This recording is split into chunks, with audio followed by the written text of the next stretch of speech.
Hi friends, అందరికీ నా సుమాంజలిలు. ధర్మం శరణం గచ్చామి బుక్ నుండి గృహస్థ ధర్మం చివరి భాగం. ఇన్నేళ్ళు ఇది మా వాడికి చేశాం, అది మా అమ్మాయికి పెట్టాం, ఇంకా ఆఖరి వాడికి ఏదో ఒక దారి చూపిస్తే మా పని అయిపోతుంది, ఆ తర్వాత మేము హాయిగా ఉండొచ్చు అనే వాళ్ళను మనం 190 మందిని చూస్తుంటాం. మన యవ్వనమంతా కేవలం కుటుంబ ఆర్థిక స్థితి కోసం మాత్రమే ఖర్చు చేసి ఆఖరిలో మనం నిస్సహాయాలుగా అయిపోతున్నాం. జీవితం అంటే డబ్బు ఒకటే కాదు కదా. పోనీ ఒకవేళ డబ్బు ఉంటే వృద్ధాప్యంలో ఏ సమస్య రాదులే అనుకుంటే కూడా వీలు లేకుండా ఉందే. అనేక రకాల సమస్యలు, ఈ సమస్యలకు పరిష్కారం దొరకని స్థితిలో ఉంటూ ఎందుకు ఈ జన్మ? అర్థం కాని ప్రశ్నలతో వెళ్ళిపోతున్నాం. ఇలాంటి దుస్థితి ఎప్పటికీ ఎవరికీ రాకూడదనుకుంటే ఒకే ఒక ఆలోచనలతో మనం ఉండాలి. ఎవరు నాకు సహాయం చేయలేదని ఎదురు చూడకుండా ఎందరో నా సహాయం అందుకునేలా నేను కృషి చేస్తానని నిశ్చయించుకొని పనులు చేస్తూ ఉంటే వాటికి తగ్గ శక్తి మనలో విజృంభిస్తూ ఉంటుంది. శక్తి భౌతిక సామర్థ్యం నుంచి రాదు, దృఢ దీక్ష నుంచి అజేయ శక్తి జనిస్తుంది అన్న గాంధీ గారి అనుభవ సత్యం అందరికీ ఆచరణీయం. ఇటువంటి దృఢ దీక్షతో మనం పనులు చేస్తూ ఉంటే ఉజ్వలంగా గడిపిన మన యవ్వనం అన్నది మనకు సుఖమైన ప్రౌఢం, మరి శాంతిమయమైన వృద్ధాప్యం అన్న వాటికి బహుమతులుగా ఇస్తుంది. కనుకనే పూర్వపు రోజుల్లో రాజులు కానీ మునులు కానీ కుమారులకు బాధ్యతలను అప్పజెప్పి వృద్ధాప్యంలో సన్యాసాశ్రమాలలోకి వెళ్ళేవాళ్ళు. అంటే ఇక దేహ చింతనకు పులుస్టాప్ పెట్టి దేహి చింతనకు నాంది పలికేవారు. వృద్ధాప్యం అంటే సన్యాసం, ఆత్మ యొక్క వృద్ధే వృద్ధాప్యం.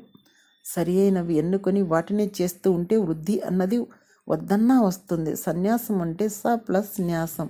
న్యాసం అంటే వదిలేయటం, సరికాని వాటిని వదలటం. సరికాని వంటి ఈ దేహం శాశ్వతం, తరతరాలకు తరగని సంపదను సంపాదించాలి, నా భార్యాబిడ్డలు ఎప్పుడూ నాతోనే ఉంటారు, ఇట్లాంటివన్నీ వదిలేయాలి. కనిపించేదంతా నిరంతరం మారుతూనే ఉంది, ఏది శాశ్వతం కాదు, కనిపించనిది చాలా ఉంది అన్నది తెలుసుకొని ఆ విధంగా నడుచుకోవడమే సన్యాసం. అదే జ్ఞాన వృద్ధత్వం. వయోవృద్ధులుగా అందరూ అవుతారు కానీ జ్ఞాన వృద్ధులుగా కావాలి.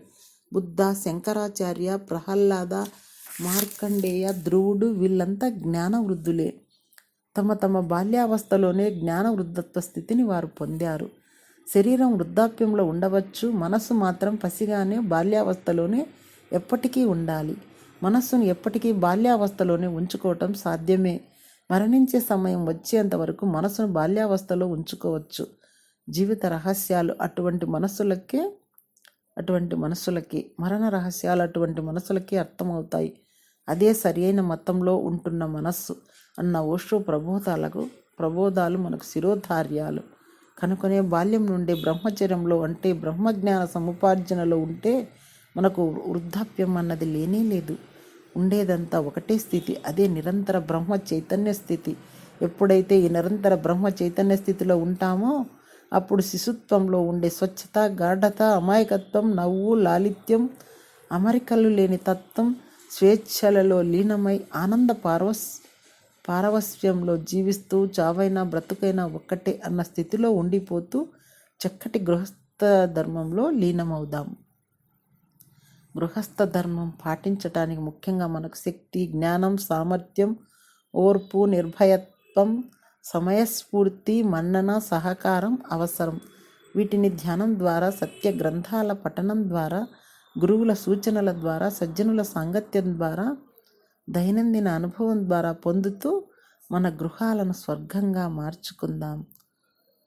గృహస్థ ధర్మం శరణం గచ్చామి. Thank you.